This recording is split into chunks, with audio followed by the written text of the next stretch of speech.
this Christmas I did something completely different, something I had never done in my whole 30 years of life, in all of these 30 Christmases that I have celebrated. And that is, I decided to seek and prioritize the connection with Christ consciousness. And so 1 month ago, when I was in the United States, I was hosting a live session with my premium mentorship students. And I was guiding them through a reprogramming session, connecting with their divine feminine to heal any blockages that were keeping them from living in their divine feminine. And as I was doing that, I received a specific download of guidance that was for me to fast on the 25th of December. And so fast forward to Christmas time, that's exactly what I did. So I fasted for 24 hours.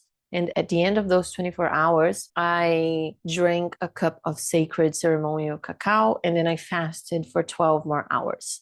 And the whole time that I was fasting, I was just in meditations, doing Reiki, reading the Bible, just really silencing, did some yoga as well. And I was just seeking to connect with Christ and to learn from him.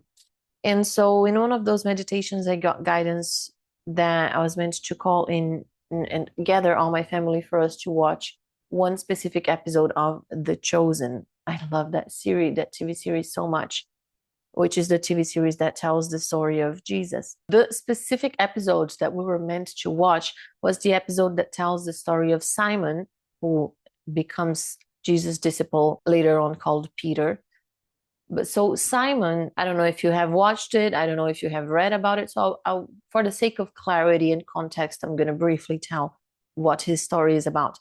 But basically, Simon was living one of the hardest moments of his life, a moment of complete desperation and disconnection with God. And he was owing a lot of money in taxes for the Roman government.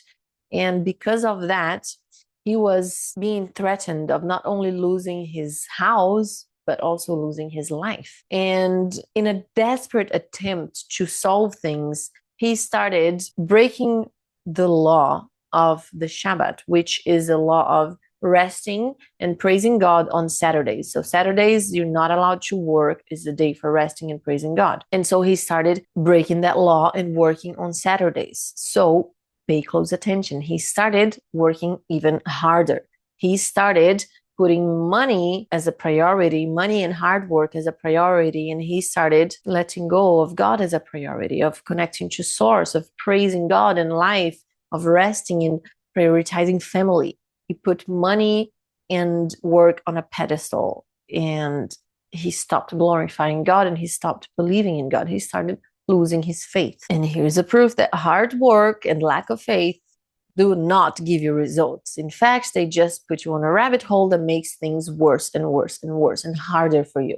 And in desperations, he started doing things he was not proud of, betraying people, just doing businesses that were not honorable or truthful. And so he has his last night as a free man, and he decides to go and fish as the last attempt to solve things out.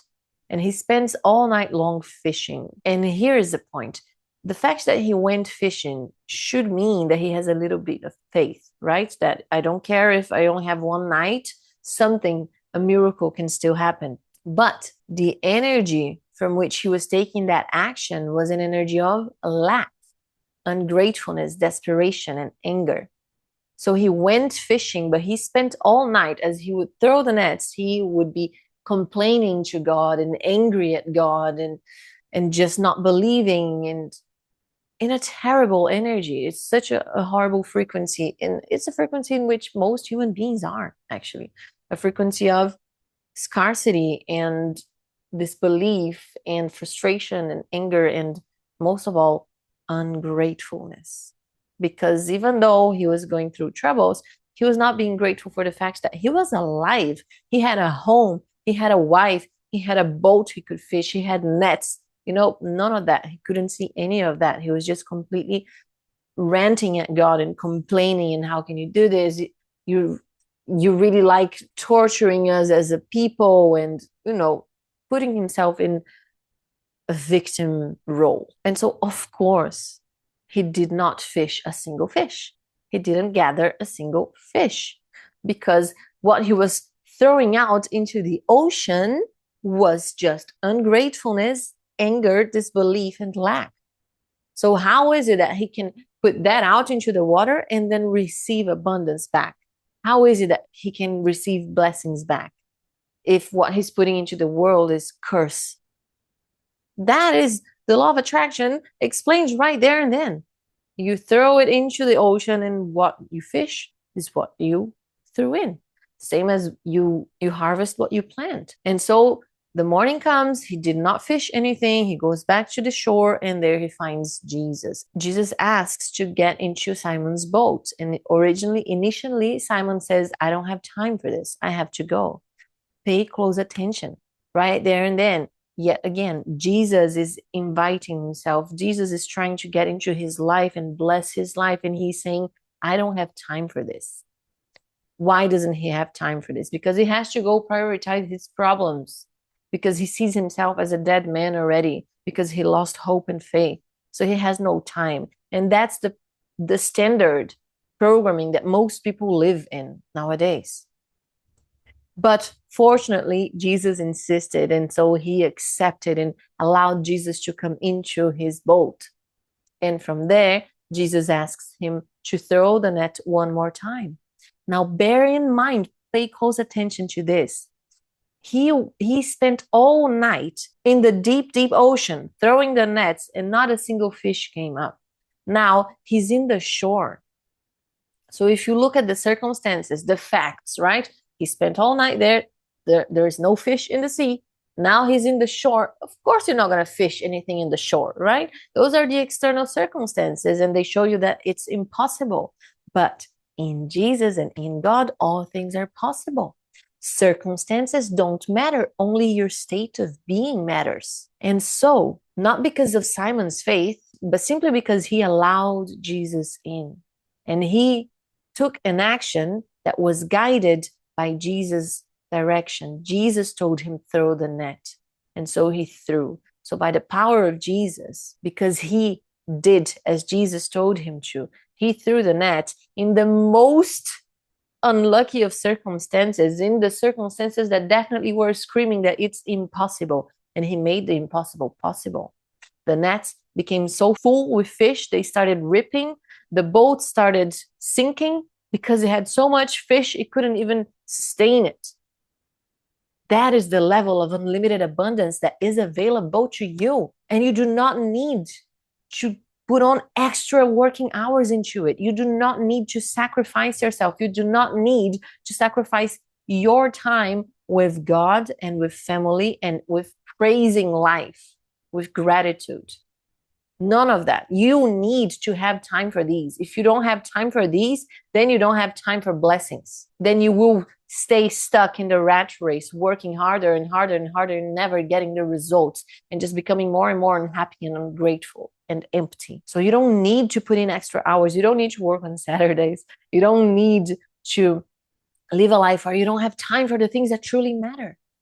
But if you begin to prioritize the connection with Source, God, the source that gave you this beautiful, magnificent life, prioritizing God first, honoring your family, giving time for them, giving them your appreciation, and giving life and God your appreciation, that way you stay connected to Him and you will be guided as when it's time to act. And when it's time to act, it's the best and perfect and most aligned time for you to act. It's the time, the divine timing chosen by God for you to take that one little action that will give you maximum results, infinite, abundant. Just like Simon didn't need to have worked all night long and every single Shabbat. If he had stayed connected to God, he would have known it wasn't time to act. And he would have been guided as when is the perfect time to act. And he would have gone on the perfect time. He would have thrown the net. He would have catched the fish. Fortunately, Jesus came in and saved him. Fortunately, he opened himself up for Jesus. And that's when miracles happen. Miracles don't need extra time. Miracles happen in split seconds. So why are you stressing over time? Why are you stressing over needing to work more and do more. It's not about that.